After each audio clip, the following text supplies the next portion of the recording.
ces développements peuvent conduire à une plus grande sécurité alimentaire, ce qui est quand même pas anodin. Est-ce que l'Europe joue un peu un rôle, parce que vous savez que notre émission s'appelle Europe-Afrique, et donc ça nous intéresse de savoir quel rôle l'Europe joue en termes de soutien pour la politique agricole africaine?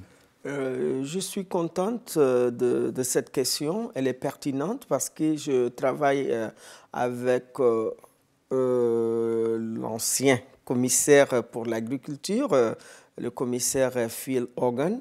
Oui. On a bien travaillé. Et l'Europe, c'est notre partenaire stratégique. C'est notre partenaire stratégique. Lors de sommets en décembre 2017, le sommet Union européenne, Union africaine, la question de la transformation de l'agriculture était à l'ordre du jour et fait partie des décisions qui sont assorties de ce sommet.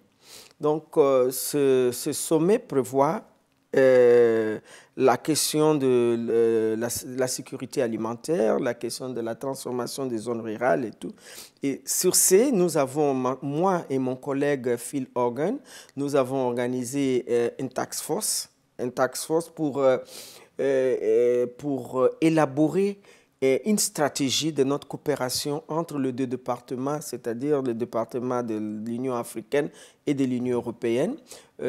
La composition de cette task force a été faite sur la base des experts tant africains que les experts européens. Ils ont travaillé pendant 6 mois ici à l'Union européenne et ils nous ont produit le rapport final. Mon collègue et moi, au mois de mars, j'étais ici à Bruxelles. On a fait le lancement on a reçu notre rapport et on a fait le lancement de ce rapport. Et nous avons même eu l'occasion d'avoir une séance de travail au Parlement européen et nous avons présenté le rapport. Ça a été vraiment bien reçu par le Parlement européen parce qu'il disait que vraiment c'est la première fois qu'on a un document vraiment précis de ce que nous allons faire.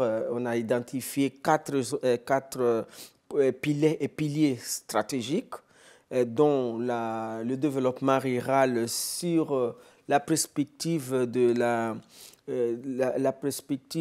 créer des emplois pour notre jeunesse et développer l'agriculture pour finir avec l'insécurité alimentaire.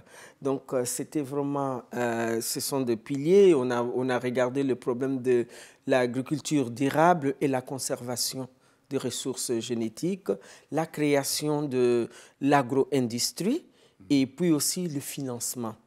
Comment financer le secteur agricole qui est très important. Donc, c'est un grand rapport.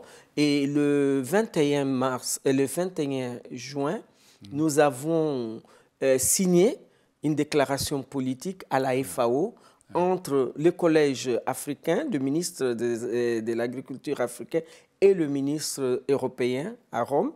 Mon collègue et moi, nous avons signé. Et maintenant, nous sommes en train de voir la mise en œuvre de cet instrument.